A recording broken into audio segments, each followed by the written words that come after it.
Okay, so worry Mm-hmm. is something we all deal with, right? Yeah. But what if instead of letting it just take up space in our heads, we could actually, I don't know, do something about it? Right. You wanted advice on how to stop worrying, how to actually start living. So we went deep into Dale Carnegie's classic, How to Stop Worrying and Start Living, Yeah. to find the good stuff. It's a book that's been around like since 1948. Yeah. And I have to say, some of those examples, they feel a little dated now. Yeah. But the principles, still very relevant even today. It's what I thought was so interesting. It's like he's got this guy in there who swears by that Mother Goose rhyme for every ailment under the sun. You know that one? There is a remedy or there is none. Yeah. If there be one, try and find it. If there be none, never mind it. Sounds, I don't know, maybe a little simplistic. Yeah. But there's some deep wisdom in there. It's Yeah. about focusing on what you can control. And that's a real theme in the book. But then he balances it out with these stories about people like Willis H. Carrier, you know, the inventor, air conditioning. Right. And his structured approach to solving problems. So what did you think about his 3-step method? Well, it's all about shifting, right? Okay. From just passively worrying to actively solving the problem. Mm-hmm. Analyze what's the worst that can happen, Mm-hmm. accept it, and then try to make it better. It's not about being passive, Right. but channeling your energy the right way. Okay, so we're facing those fears head on, making peace with the absolute worst case scenario, and then like just focusing on what we can actually do about it. Yeah. So it's kind of like that saying, prepare for the worst, hope for the best, Mm-hmm. but with a more proactive spin on it. Exactly. And that ties in really well with what Carnegie says about living in day-tight compartments. He tells that story about a man who actually typed that phrase out. Okay. Every day is a new life to a wise man, and stuck it on his windshield. Oh, I love that. Okay, but let's be real. How do we actually shut out like yesterday's regrets Mm-hmm. and anxieties about tomorrow? It's like that stuff just creeps in, you know? Yeah. It's about recognizing that if you dwell on those things, the past or the future, it's usually not helpful. It's like that whole thing about trying to sawdust. You're putting in energy, but you're not getting anywhere. So Carnegie suggests kind of a mental shift. You focus on what you can control today. Okay. Make a plan for today. Concentrate on those immediate tasks in front of you, and just let go of the things that you really can't influence at the moment. It's about creating those mental boundaries. Exactly. And speaking of boundaries, Carnegie talks about putting like a stop-loss order on your worries. And he uses that analogy of, you know, limiting your losses in the stock market. Mm-hmm. But what does that actually look like in, say, dealing with a frustrating coworker Oh, I see. or a family argument that just seems to drag on forever? Think about setting a timer for those worries. Yeah, okay.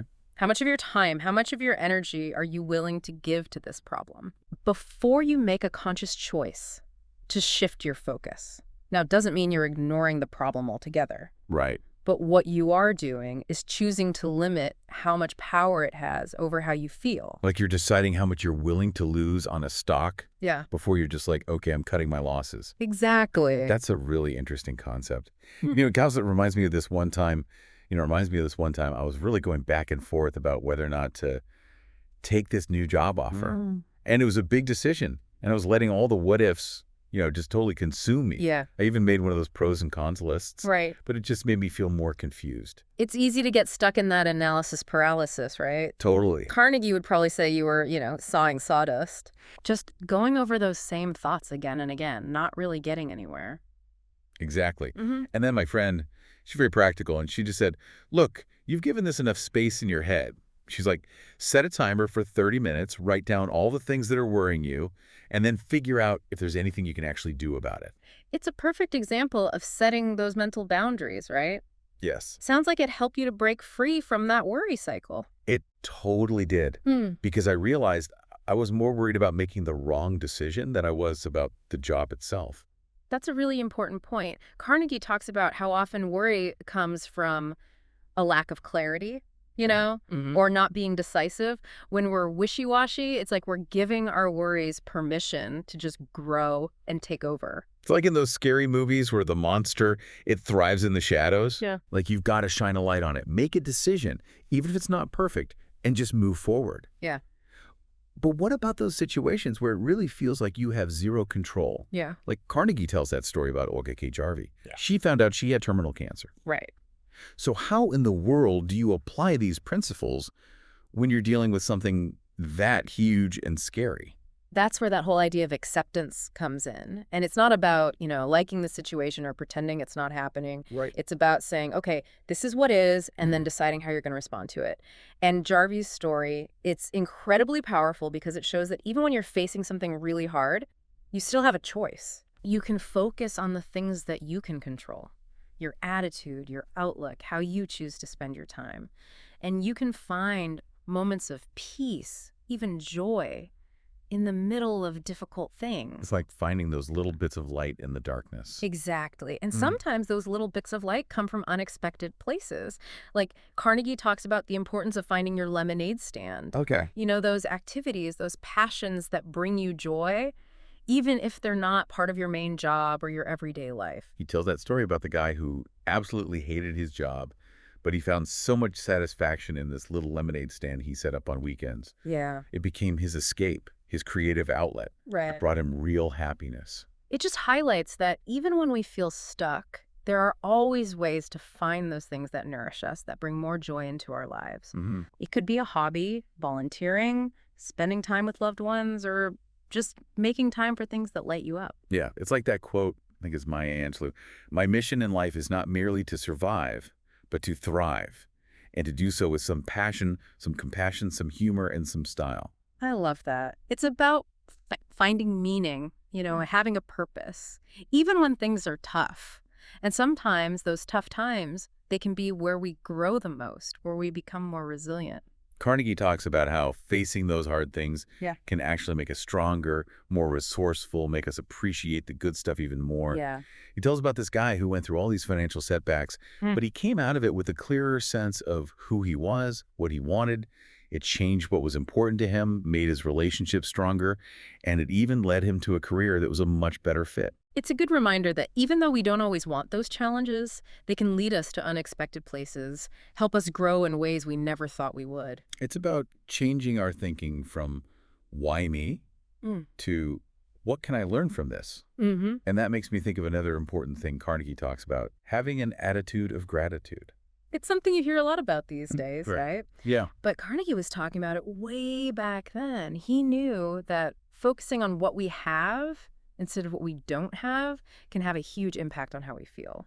He even suggested keeping a gratitude journal, which is like a really popular thing now. It is. The idea is that by just taking a few minutes every day to write down the things you're grateful for, you're basically rewiring your brain to focus on the good stuff. And that can help reduce worry, just make you happier overall. It makes sense, right?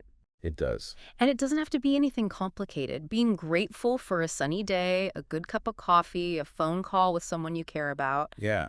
It's all about cultivating that appreciation for the good things, no matter how small.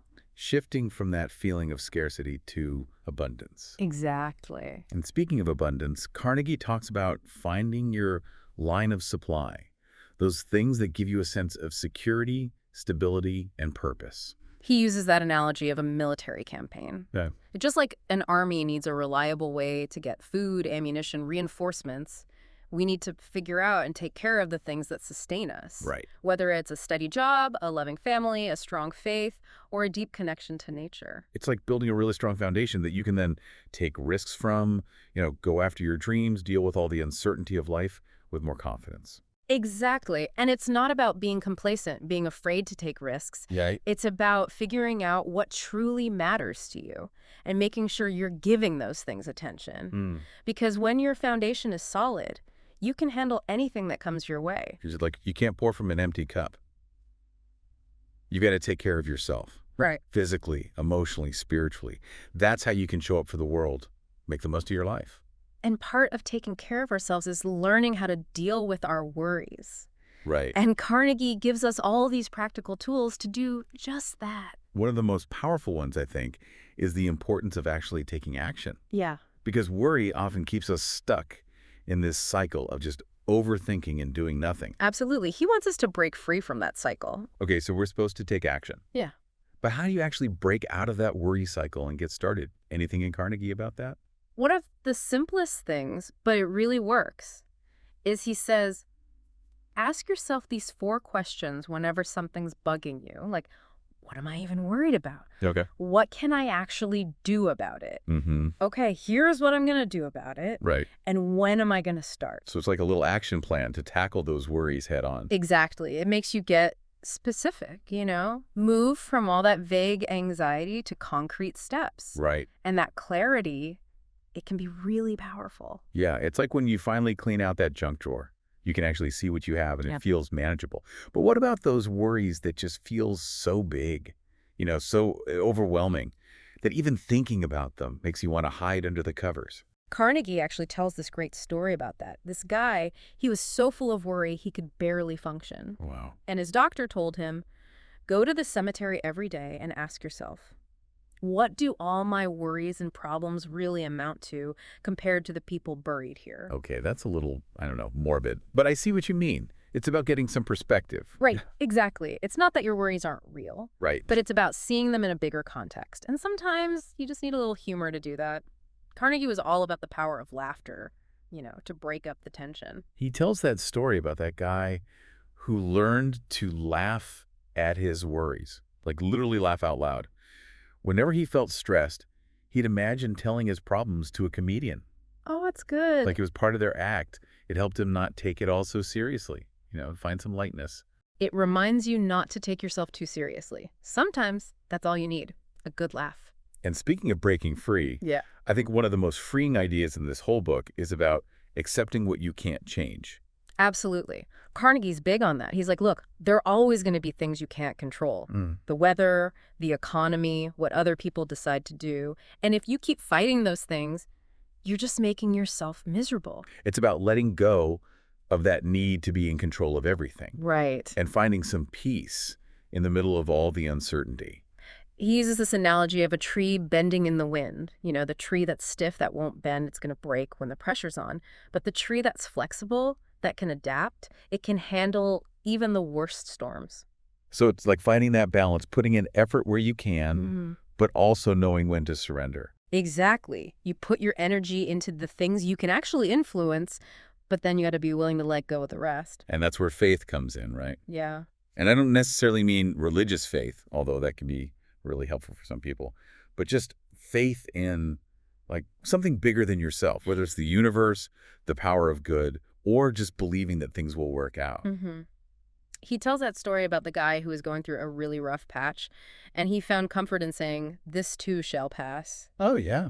It became his mantra, like a reminder that no matter how bad it seems, things will eventually get better. Cultivating hope, staying optimistic even when things are hard, and remembering that everyone goes through tough times. You're not alone. Carnegie, he really stresses that. Connecting with others, whether it's friends, family, a support group, even talking to a therapist. It takes guts to say, hey, I need some help. But asking for support when you need it, that's strength, not weakness. And sometimes that lifeline, it comes from a book, a podcast, a conversation with someone who just reminds you of what you already know deep down. Yeah, like taking it one day at a time, focusing on what you can control, finding those bright spots. Exactly. And remembering that worry, it's normal, but it doesn't have to run your life. You have more power than you think. To choose your thoughts, to decide how you react, to create a life that feels good. So as we wrap up our deep dive into how to stop worrying and start living, what's sticking with you? What's one small step you can take today to put any of this into action? Because it's not about being totally worry-free. It's about going from feeling overwhelmed and stuck to a place where you feel empowered. It's about taking back control of your thoughts and creating a life that feels more like you. And on that note, we'll leave you with this thought from Dale Carnegie. Happiness doesn't depend on any external conditions. It is governed by our mental attitude. So choose wisely, everyone.